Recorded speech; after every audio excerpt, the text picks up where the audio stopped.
नमस्कार, मैं विजय कुमार पुनिया तरंग अभियान चैनल से मैं खड़ा हूँ इस टाइम पश्चिम दिल्ली के अंदर, जहाँ पे अखिल भारतीय बेरवा समाज का आज सम्मान समारोह दिवस भी था और तमाम देश भर से लोग यहाँ पे मौजूद है। पदाधिकारी मौजूद है, राष्ट्रीय अध्यक्ष मौजूद है, दिल्ली प्रदेश के भी अध्यक्ष मौजूद है, डिस्ट्रिक्ट वाइज तकरीबन तब सभी लोग यहाँ पे मौजूद है और बात करते हैं बेरवा समाज के लोगों से, जो कि एक बहुजन समाज का हिस्सा है और बाबा साहब के अनुयायी है। सर हमारे साथ है राष्ट्रीय अध्यक्ष। सर आपका नाम क्या है?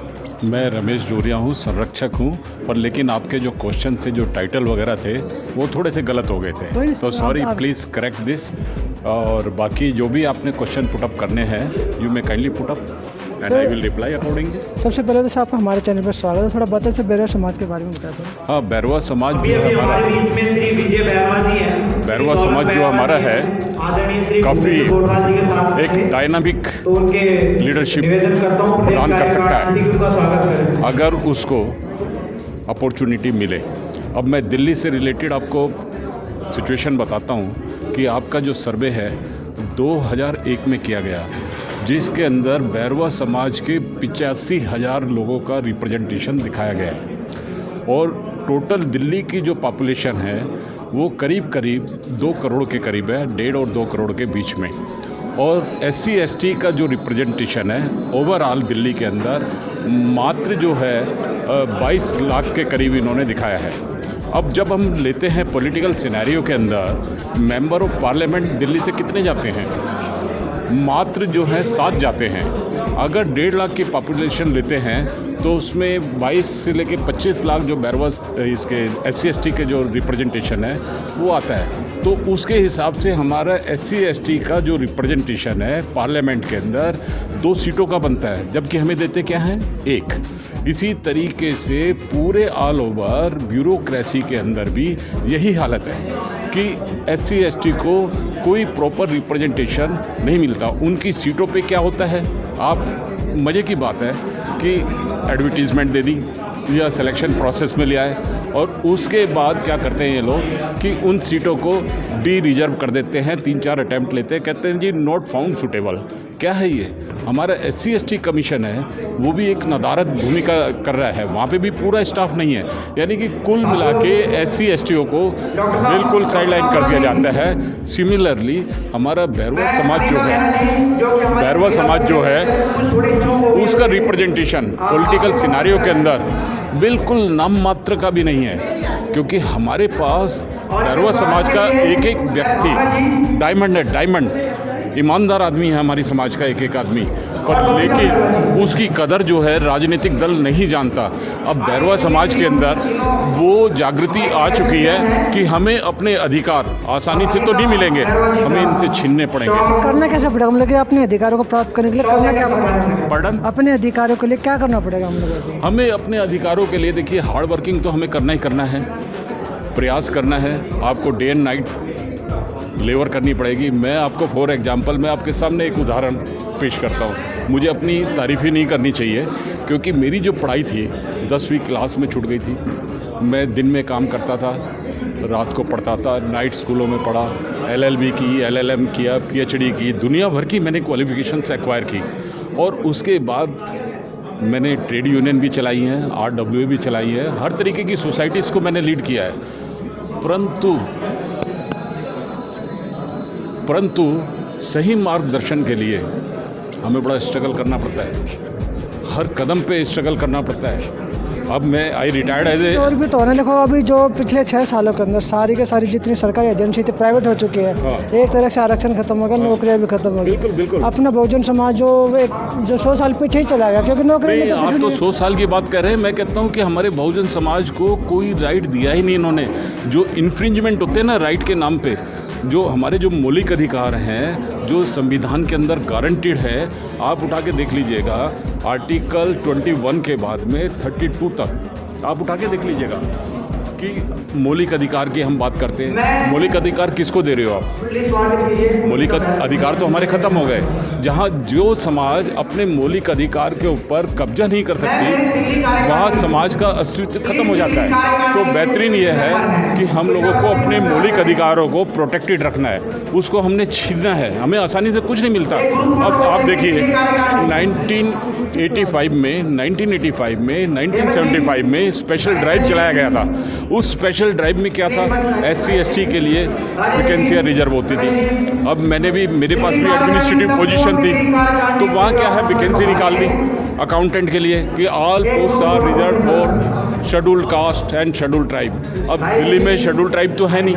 अब इन्होंने क्या किया उसके अंदर कि शेड्यूल्ड कास्ट की जितनी भी वैकेंसी थी उसको ना फिलअप करने के लिए उन्होंने डी रिजर्व कर दिया, नॉट फाउंड सूटेबल। एक सबसे बढ़िया सिंपल तरीका है, नॉट फिट फॉर। सर ऐसा ना, जो सवर्ण समाज है, जो ब्राह्मणवाद है, वो तो अपना काम कर रहा है, ईमानदारी से कर रहा है। हम लोग तो पीछे जा रहे हैं ना, तो हमें आगे आने के लिए क्या करना? क्योंकि आप एक बुद्धिजीवी भी है, आपने दुनिया भी देखी है, अब इतना पिछले काफ़ी साल भी देखे हैं, तो कुछ ऐसी बात बताना था कि लोग आगे और अपने अधिकारों को बचाए संविधान। क्योंकि देखो, जब तक संविधान बचेगा तब तक हम बचेंगे। अगर संविधान खत्म होगा, संविधान जो है ना, हमारा बाइबल है, हमारा गुरु ग्रंथ साहिब है, हमारे को सबसे ज़्यादा प्रायोरिटी, प्राथमिकता। अपने लोग संविधान भी तो नहीं पढ़ते ना। नहीं, संविधान मैं तो कहता हूँ जितना भी दलित समाज है, चाहे भैरव समाज है, कोई भी समाज है, उसको अपने घर में एक संविधान की पुस्तिका जरूर रखनी चाहिए। कम से कम रोजाना उस पर धूप बत्ती ना लगाएं तो। आप कह रहे हो कि एक पुस्तिका रखनी चाहिए, लेकिन बहुत से लोग ऐसे होते हैं पुस्तिका खरीद नहीं पाते। देखिए, मेरी भी सिचुएशन यही थी, मैं भी किताब नहीं खरीद पाया था। मैंने जब BA किया, MA किया, LLB किया, LLM किया, सुन लीजिए आप, लेट मी फिनिश फर्स्ट। मैं किताब नहीं खरीद पाया, पर लेकिन मैं शॉर्ट हैंड में जितने भी लेक्चर्स होते थे सारे नोट करता था। करीब मेरे को शॉर्ट हैंड सीखे हुए करीब 40-42 साल हो गए, और आज भी मेरी सिचुएशन यही है। जब भी मैं कोर्ट के अंदर जाता हूँ तो कोर्ट के अंदर मैं पूरी डायरेक्शंस नहीं सुन पाता जज साहब की, पर शॉर्ट हैंड में नोट कर लेता हूँ कि मुझे क्या करना है। तो सिमिलरली हमारे समाज के पास अगर मान लीजिए किताबें नहीं मिल पाती, आप बीड़ी सिगरेट पीना बंद कर दो भाई, पान तम्बाकू गुटखा खाना बंद कर दो भाई, आप कण जोड़े मनो जुड़े, वो वाला फार्मूला अपनाइए। आप अपने छोटे छोटे जो खर्चे हैं आप उसको बचाइए, try two by the books, और उसको आप अपनी जो नॉलेज है, अपनी जो इच्छा है समाज के प्रति, जो आपका डेडिकेशन है, आप उसको ओपन मार्केट में आने दीजिए। जब तक हम लोगों के अंदर जिज्ञासा नहीं होगी सीखने की, हम कुछ नहीं कर सकते। जिज्ञासा बहुत बड़ी चीज़ है, और समाज के डेवलपमेंट के लिए, अब जैसे मैं retired as a senior officer and my general secretary also retired as a senior officer from government of India, तो हम लोगों को पता है कि हमने कैसे एडमिनिस्ट्रेशन चलाना है, कैसे हमें समाज को एक डायरेक्शन देनी है, ताकि हमारी समाज में जो बच्चे हैं, आने वाली जो जनरेशन है, वो एक अच्छे मार्ग पे चले और एक अच्छा प्रतिनिधित्व दे और समाज के अंदर विकास हो। यही हमारी सोच है। चलिए, आज और बक्सर आप भी बताएं कुछ, क्योंकि ज़्यादातर हमारी जो यंग जनरेशन पीछे जाने लग रही है। अगर उनको पता हो कि हमें जागना जरूरी है और आगे बढ़ना जरूरी है। क्या है कि हमारी जो यंग जनरेशन है ना, वो पूरी तरह एजुकेटेड नहीं है। जब तक वो पूरी तरह एजुकेटेड नहीं होगी और हमको पार्लियामेंट तक नहीं पहुंचेंगे, तब तक हमारे समाज का उत्थान होना बहुत मुश्किल है।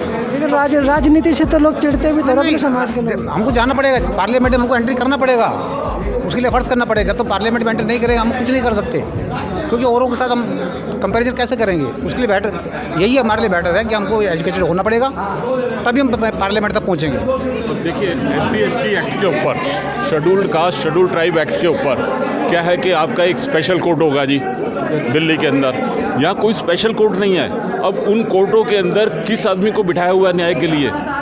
त्रिपाठी जी को, आपने भारद्वाज जी को। वो क्या करेंगे? आपको न्याय नहीं मिलेगा। वो आपके ऊपर बल्कि कह देंगे नहीं जी। वो तो हमने हाथरस में भी देख लिया ना, हाथरस की जो घटना हुई थी, बलरामपुर की घटना हुई थी, वो तो हमने वहाँ भी देखी। नहीं, हर जगह मिलेगा साहब आपको। आप ये देखिए, बैरवा समाज की जो महिलाएं हैं ना, उनके साथ कितना अत्याचार हुआ है राजस्थान में। दिल्ली में भी होता है, पर लेकिन दिल्ली में क्या है, एक घर से दूसरा घर जुड़ा हुआ है। राजस्थान के अंदर डिस्टेंस है, तो उस डिस्टेंस की वजह से राजस्थान की जो घटनाएं हैं छुप जाती हैं। पर लेकिन कोई भी अगर घटना राजस्थान की अगर मीडिया में आती है या सोशल मीडिया में आते हैं, हमारे अध्यक्ष जी हैं, हमारे सेक्रेटरी साहब हैं, हम इमीडिएटली सो मोटो उसके ऊपर कार्रवाई करते हैं और मुख्यमंत्री जी को लिखते हैं, वहाँ के गवर्नर को लिखते हैं, कसर कुछ नहीं छोड़ते। पर लेकिन हमारी जो संस्था है, संपूर्ण भारतीय बैरवा संस्था, वो दिन हो या रात हो, कुछ भी हो, जैसे ही हमारी नॉलेज में कोई भी चीज़ आएगी हम इमीडिएटली एक्शन लेते हैं।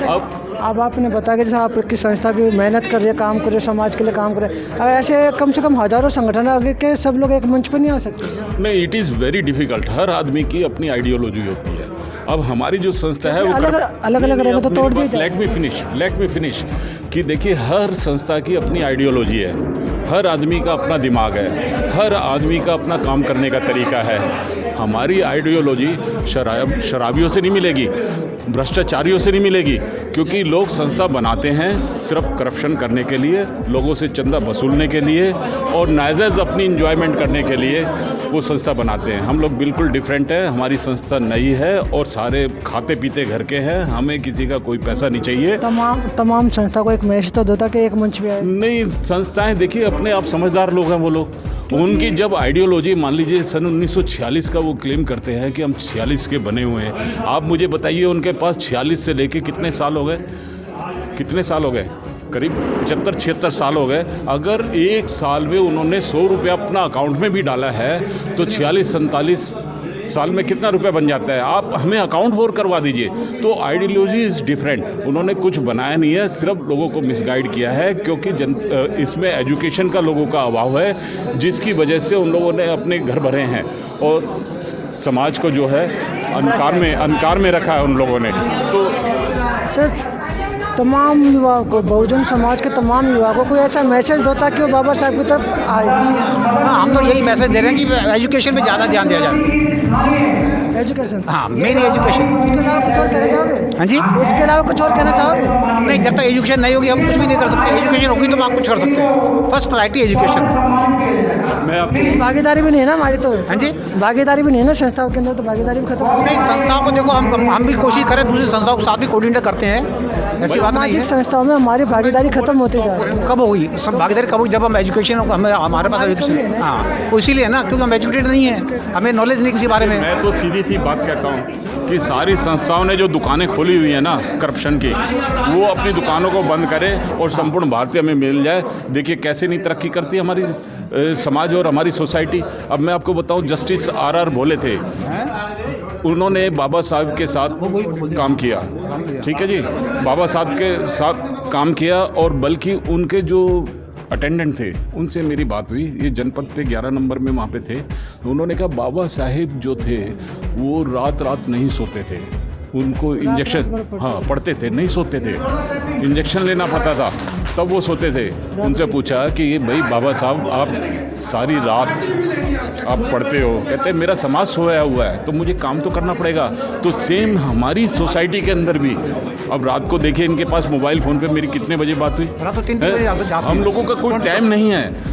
संस्थाओं में काम करने वाले मात्र 5 या 6 लोग होते हैं, बाकी तो उनके फॉलोअर्स हैं। तो बेहतरीन ये है जितनी दुकानदारी बाहर की खुली हुई है इस बैरवा समाज की, वो सारी बंद हो जाए और वो सारे हमारे अंदर अमलगामाइट हो जाए, तो हम उनको दिखा देंगे कि एडमिनिस्ट्रेशन कैसे चलता है और समाज को लीडरशिप स्टाइल किस तरीके से दिया जाता है। और ये लीडरशिप स्टाइल जो है अभी तक प्रॉपर नहीं मिल रहा है, इसलिए हमारा रिप्रेजेंटेशन पार्लियामेंट में है ही कहाँ हमारा रिप्रेजेंटेशन। अगर जो भी होंगे वो तो पिट्ठू लोग हैं जो वो सरकार के पक्ष में काम करेंगे।